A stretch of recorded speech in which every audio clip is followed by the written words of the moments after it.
litt. Nå gjør jeg på med 10 millimeter. Orsker ikke mer tull.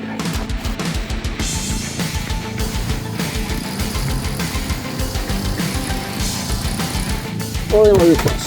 Jeg gjør det.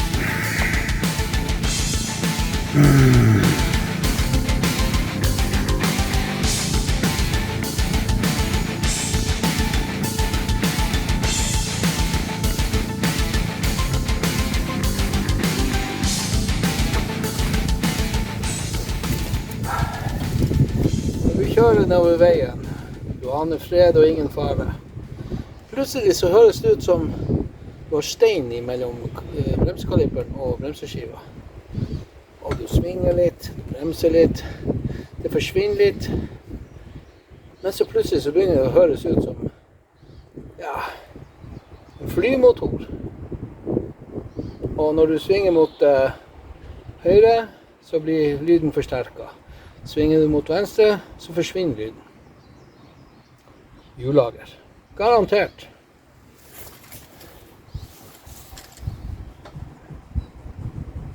Ja da.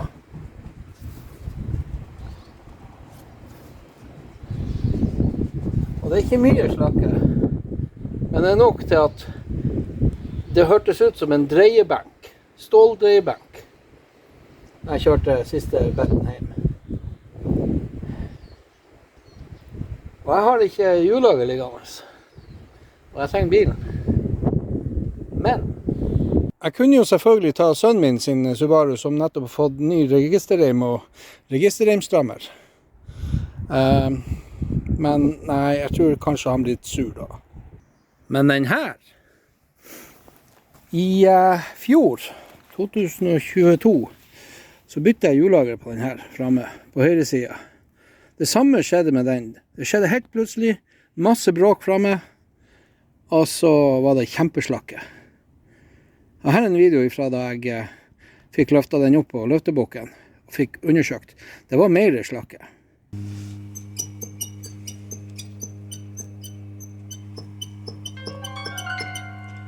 Oi. Så det jeg tenker å gjøre, det er rett og slett å ta av det her hjullageret. Det er kjørt bare et halvt år, så det er godt brukende ennå. Og så monterer jeg det på den andre bilen. Jeg blir ofte kalt for en skrotnisse. Vel, delebil.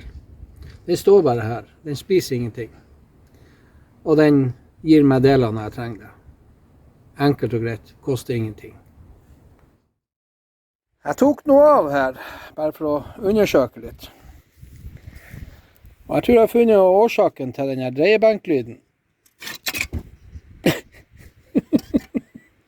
Gud hjelpe meg vel. Jeg skal ta en testrunde og høre om han lager mye sånn brumlelyd ennå. Da har jeg kjørt en liten runde for å høre om det ble noe bedre, og det gjorde det ikke. Så hjullageret på denne siden må byttes. Jeg har tatt av senterkoppen, og så skal jeg få av den mutteret her, navmutteret. Det er 32 millimeter. Oi. Prøv den igjen da.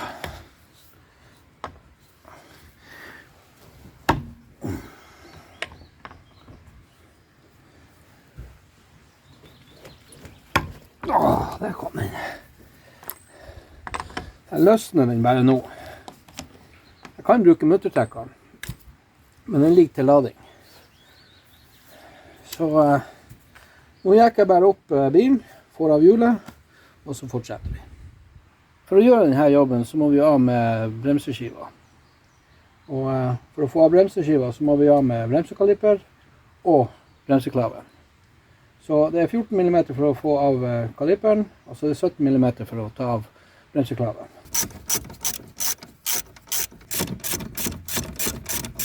Det er mulig jeg kanskje må bende ut stemplene litt. Nei, det trenger jeg ikke.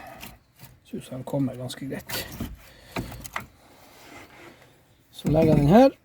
Så skal jeg gå og hente en stropp, en stripp, så jeg kan feste det her oppe, så ikke YouTube blir gæren. Sånn. Da er den hengt opp. I tillegg så ordnet jeg med en støttebukk under. Det glemte jeg faktisk av, så husk det. Og det er 17 millimeter her. Bremsklaver.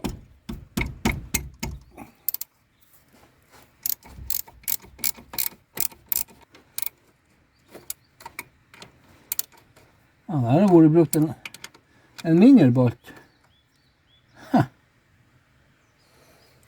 16 millimeter.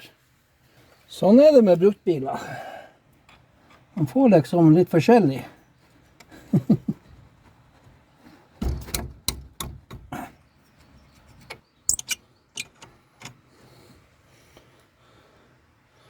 Ja, det er passelig oppeten den her.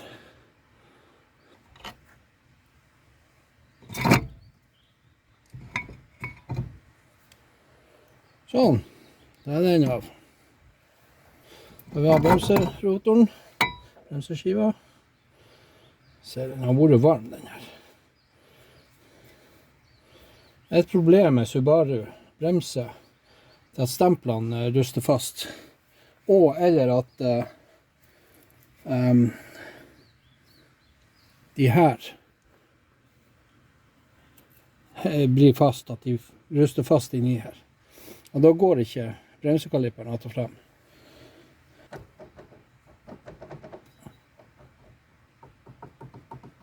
Selv her merker vi en slakke. Da får vi bare håpe at det er bevegelse i akslingen. Nei, det var det ikke. Da må vi hente noe og prøve å banke med. Åja. Det er sånn vi skal være i dag.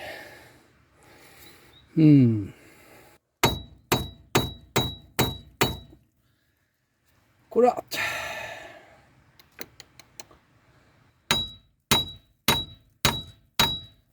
Den er bra rustet, den her. Det er nesten ingenting, eller det er ikke noe igjen av boltene på denne siden. Så det her kan jo bli interessant.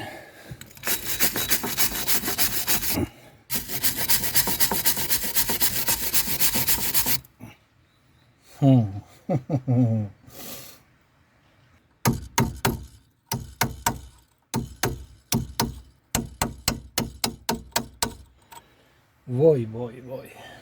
Før vi kan gå noe videre, så er jeg nødt til å få bevegelse i akslingen. Jeg skal prøve å få sprøyta inn litt fluidfilm der. Den kryper og den smør.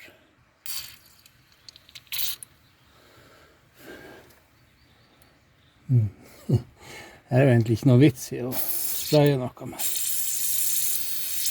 Bare sånn for sin skyld.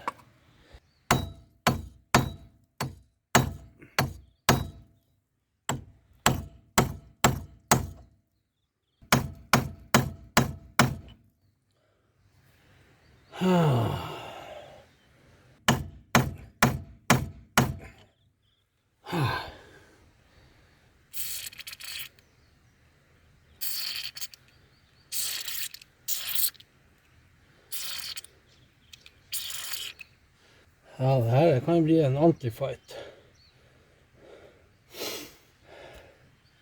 Vi ser om jeg får løst de her boltene på baksiden her. Det er 14 millimeter. De ligger helt bak i baksiden her.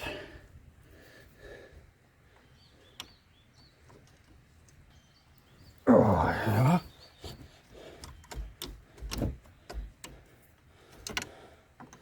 Den gikk nå rundt. Men den går tregt rundt. Den var ikke samarbeidsvillig. Den er antageligvis hodet rundet av litt på.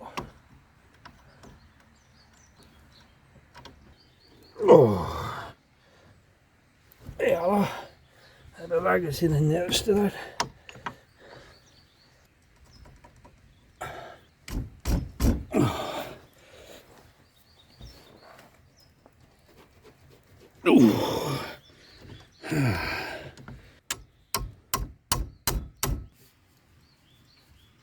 Der. Yes.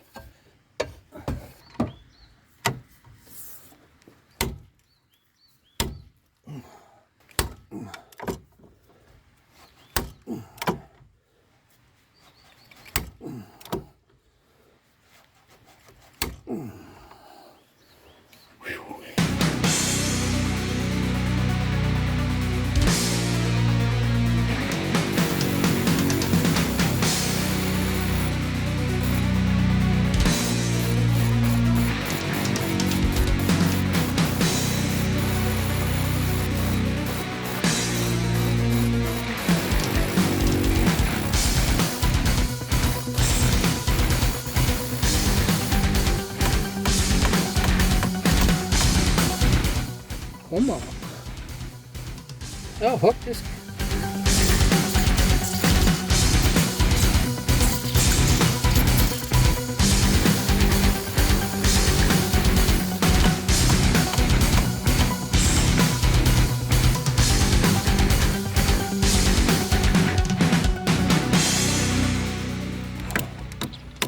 Og en av de her boltene som hodet er droggen litt av. Så jeg brukte en sånn her mutteravdrager. Veldig jæv. Akkurat nå så tar jeg bare løs de her boltene. Prøver å få dem løst av.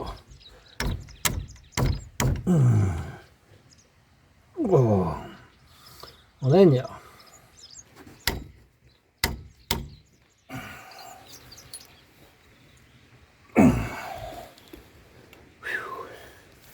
Normalt så vil jeg heve bilen opp på sakseløfta, men ikke plass i garasjen akkurat nå.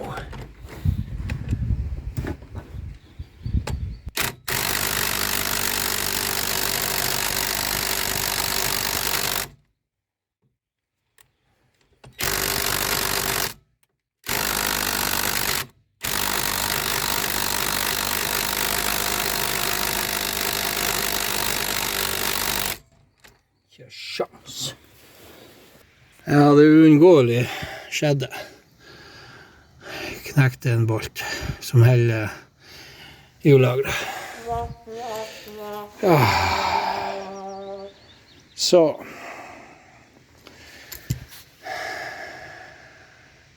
Jeg vet ikke om det greieste er bare å ta av støttdemperen, av med endeleddet og bærekula, og så ta akslingen med ut.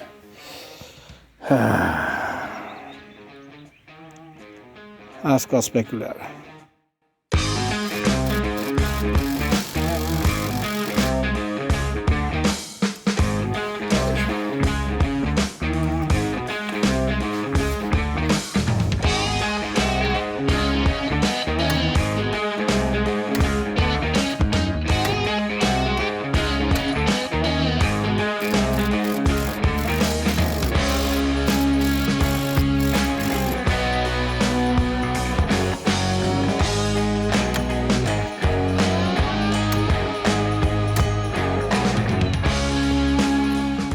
Skjedde det noe? Så dere?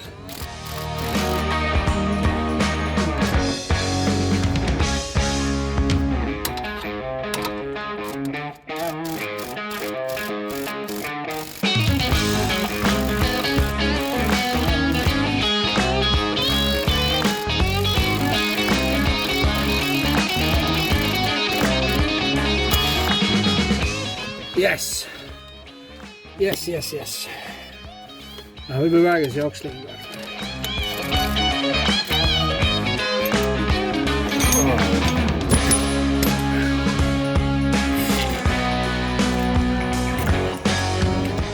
Den bolten her til ABS-sensoren ser ikke noe særlig happy ut.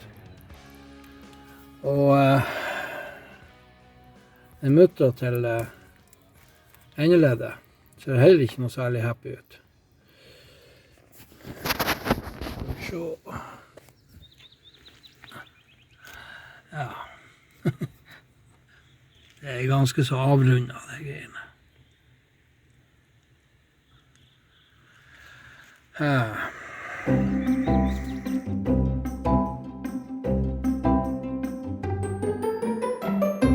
det er en ny dag.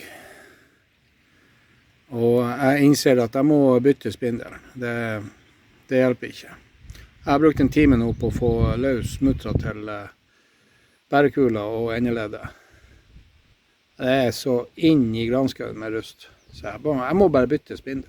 Jeg har ikke noe valg. Så det blir ekstra utgifter på å få justert hjulstillingen. Og så prøvde jeg å få ut bolten til ABS-sensoren. Og det gikk jo sånn som det måtte gå. Den slettna jo av. Så jeg blir å ta ut den spindelen fra delebilen med den her sensoren. Bare løse han inn i motorrommet. Ta han ut der. Jeg tar ikke sjanse på at den også går av, den bolten.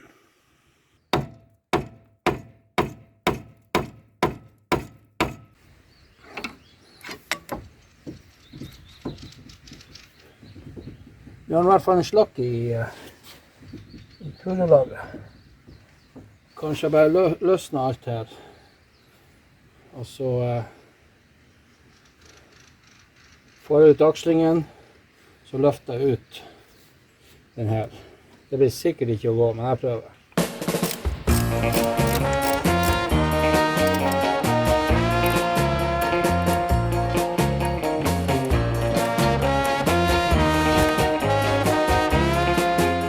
Jeg tror hele greia snurrer. Ja.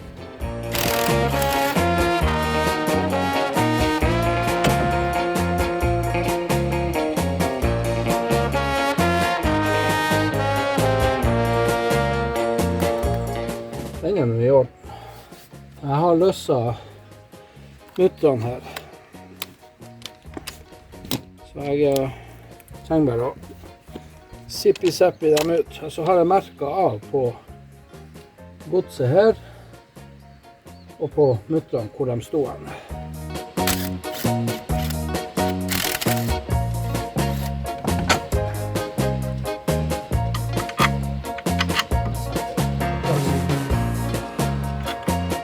Den her som justerer hjulstillingen. Så den har en kam her som gjør at den blir... Når du vrir den her, så justerer du liksom inn og ut på toppen her. Nå har jeg laget de merkene her, bare for å vite sånn cirka hvor henne innstillingen skal være. Slik at jeg ikke sliter ut dekkene før jeg kommer med til et verksted og får tatt hjulstillingkontroll. Så har den her.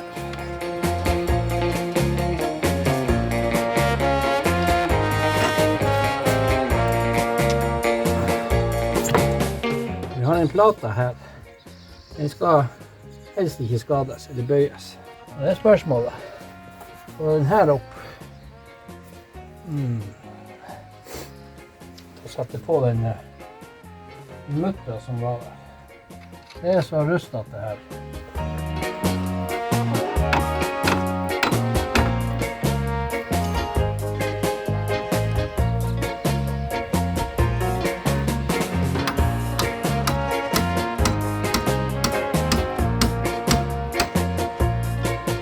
Der kommer den løs. Og her ødelegger jeg jo selvfølgelig den gummibelgen her, men den her blir ikke brukt. Jeg setter den tilbake på delebilen, sånn at jeg kan få flyttet bilen. Så det er ikke noen fare med det.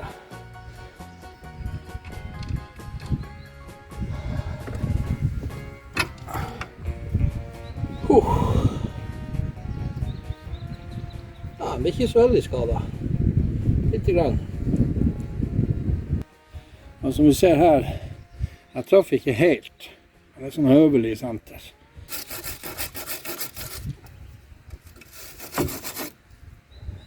Den her, han vil være med på alt.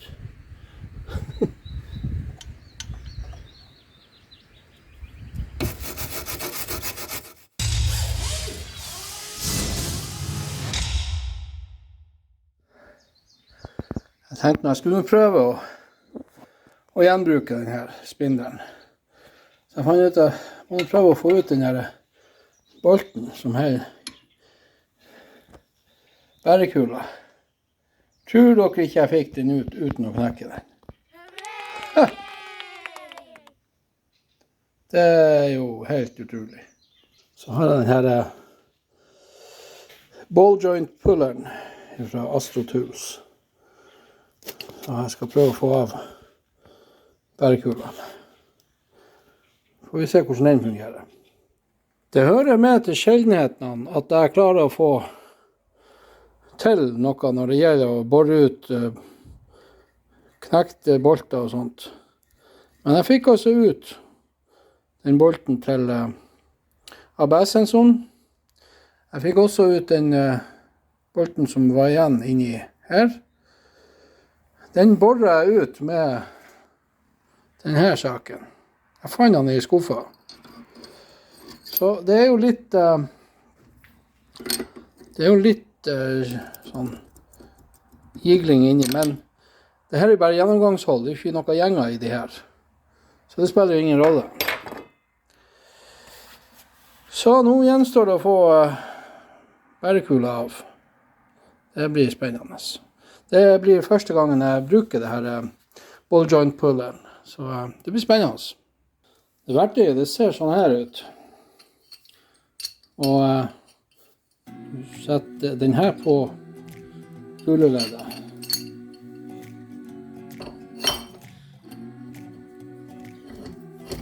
Se at man passer på å treffe gjengene og alt sånt. Little by little, piece by piece, I take back what's been stolen from me. Little by little, piece by piece, until I'm complete.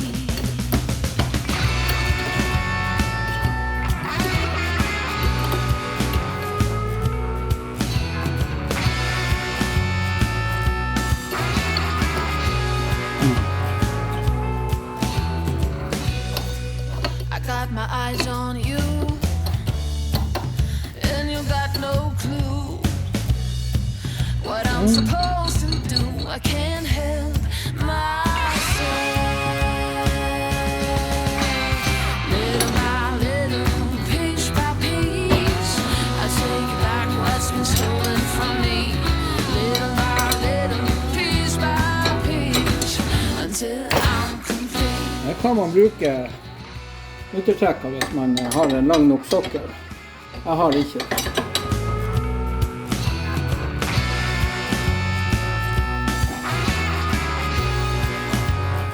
Den her går oppover. Så det han gjør nå rett og slett, han trekker opp kuleleddet. Og der. Så enkelt kan det gjøres. Det er et fantastisk verktøy det her. Det må jeg si. Det er første gang jeg bruker det. Astro Tools Subaru ball joint puller. 78,620. Anbefales. Jeg legger en link til en sånn her i beskrivelsen. Nå skal jeg bare ta og gjøre rent ned her, og så begynne å montere. Ja, da fikk jeg den inn. Det hørtes jo helt feil ut, men jeg fikk noe inn i det. Den bærekula. Smører litt sånn her kobberpasta inni her. Sånn at det er litt greier å få ut når det eventuelt trengs byttes.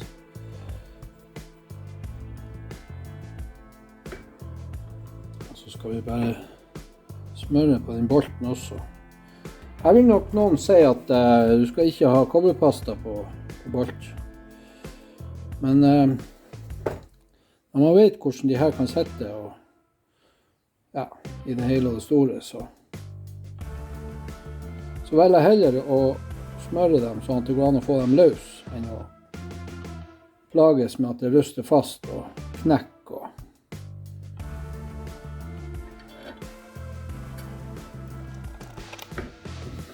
Den her setter jeg bare til når jeg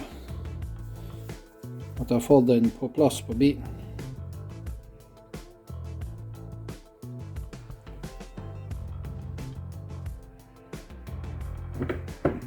bruker jeg å bare ha kobberpasta som jeg presser ned i her.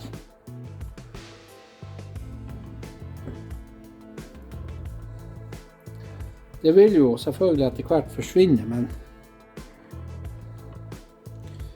hvorfor ikke? Så var det da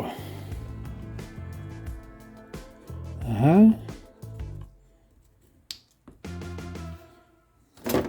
Kunne selvfølgelig brukt fluidfilm på det her, men nå har jeg noe kobberpasta her. På den gamle bilen min, så når jeg bytter ting, sånn som bærekul eller sånne ting, så sauser jeg det inn med kobberpasta eller fluidfilm. Og nå når jeg skulle ha tingene løst der, det var ingen problemer å få det løst. Det gikk veldig enkelt å få det løst.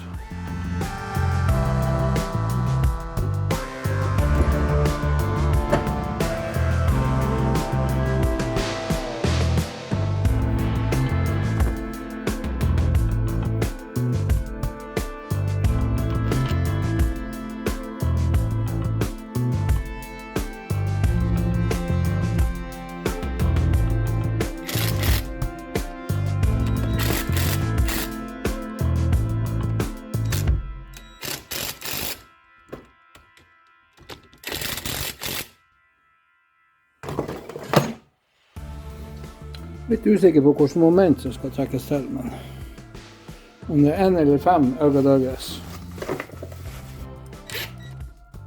Som sagt, den strammer til når jeg har fått det her greiene på bilen.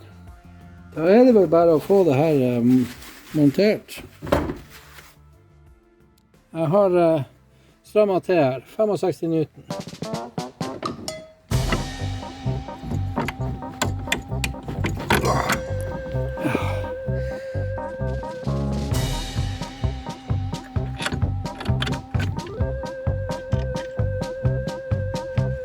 Veldig grei praksis det der å merke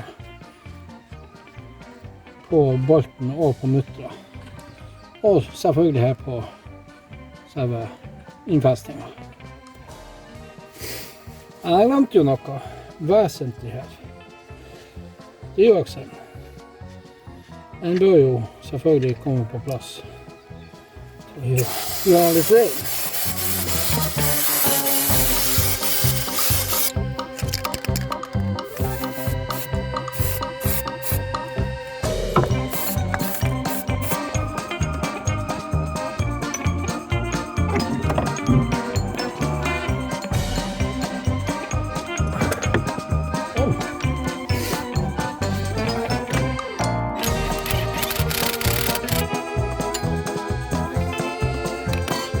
Jeg setter ikke skikkelig fast med en gang, for jeg skal ta og få plassert de her merkene på sine plasser.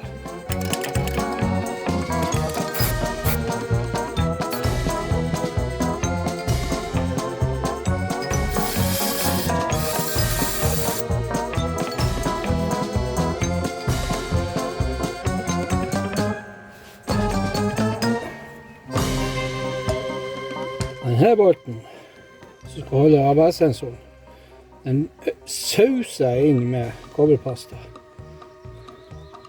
Sånn at man klarer å få den ut etter hvert, hvis man trenger det, uten å knekke den. Her er jo den som sto på gammelbilen.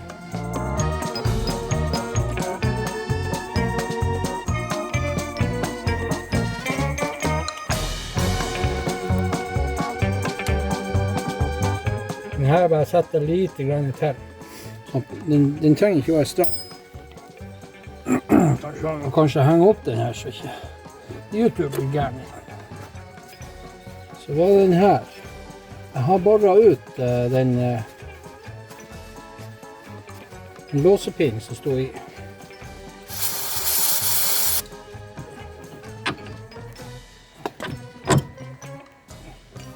Og så tar jeg den muttera som var på gammelbilen. Den er mye bedre stand. Og den var vel 18. Men jeg husker, det var i hvert fall mindre. Jeg snurrer hele greia.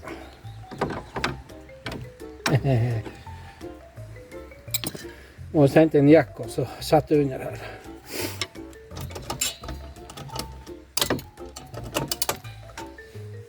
Jeg skulle ha byttet de endeleddene også, men alt holdt på her, men jeg har ikke endeledd akkurat nå, så. Og jeg trenger bilen, så det får bare være til litt senere. Så jeg får få tak i endeledd, og så får jeg bytte dem. Og så bytter jeg bærekula på andre siden også. Så bestiller jeg meg time hos verksted og får ta det hjulstillingskontroll. Det skulle være 27 newtonmeter.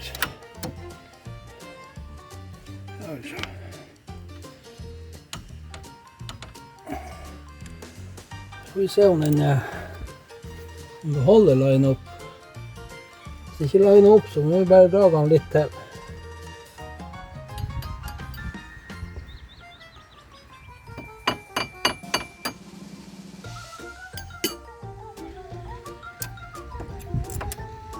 Og det her er veldig kontroversielt, hvordan man skal bøye de her. Jeg tenker som så at når de her er bøyd, så får det ingen plass. Så enkelt og greit. Har du en annen mening, så er jo det fint.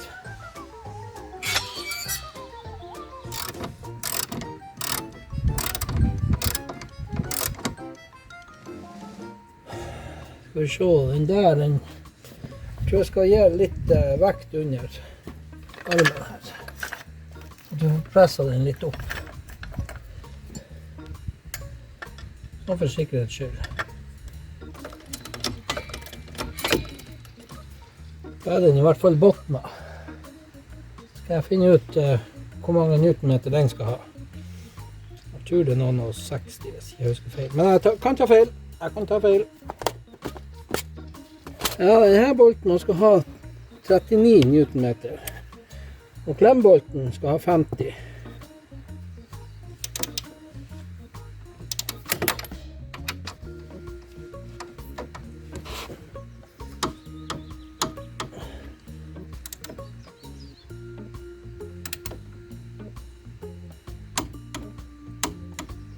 Sånn.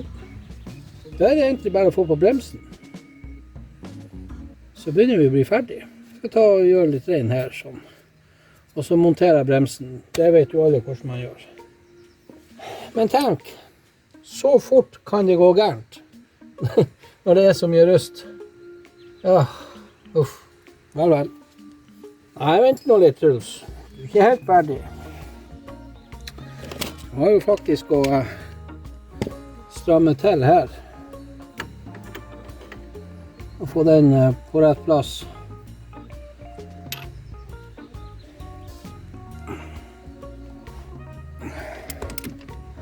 Det ser ut som det liner opp.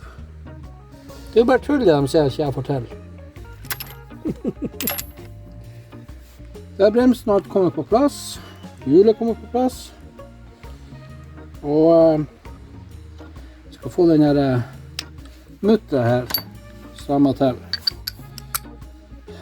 Nå har ikke jeg sjekket i servicemanualen, men sjekket opp på nettet.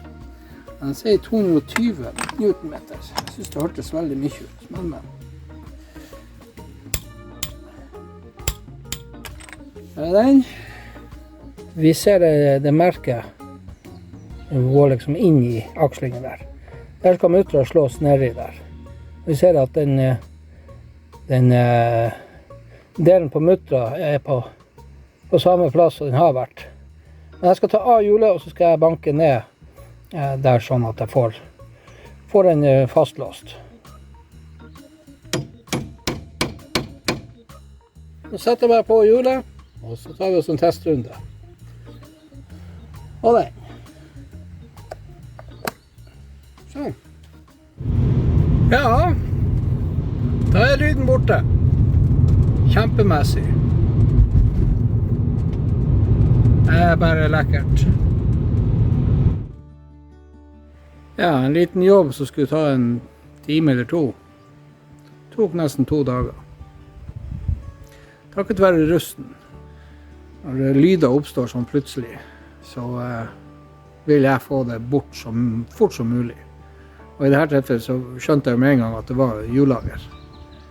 Og hjullager, det er sånne ting som jeg vil bytte med en gang, fordi at feiler et hjullager totalt, så fer hjulet av. Det er ikke noe spørsmål. Hjulet fer. Og man er jo tross alt i trafikken med andre bilister. Og fer det hjulet av gårde og treffer en bil, eller at jeg mister kontroll over min bil og fer i fronten på en annen bil, så har vi jo plutselig kanskje en fatal ulykke. Det er jo ingen som er tjent med det, så det er like greit å få det ordnet. I tillegg så hadde jeg jo bankelyder i bærekula. Så det var greit å få den byttet også. Jeg skal ikke la det gå så veldig lang tid før jeg får byttet bærekula på andre siden også. Og samtidig så blir jeg ta endeleddene. Så har jeg det liksom ferdig montert, så bare få den på hjulstillingskontroll. Da er det ikke så mye som kan gjøre at det blir gæren hjulstilling. Så de får en korrekt innstilling på forstillingen, rett og slett. Vel, denne videoen ble jo et sammensurium, et rot uten like, fordi at hvis man skal filme alt man gjør, det blir så utrolig mye som skal være med da, og det er fort at det blir kjedelig. Så den ble litt rotet, men jeg fikk jo ikke tatt med meg alt.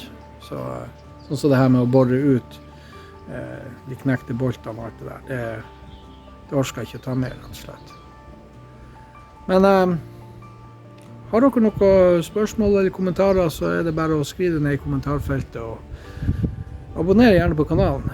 Og så ring gjerne den bjella, så får du et varsel når jeg laster opp neste video. Og inntil neste gang så får dere ha en fin dag. Takk for at du så på.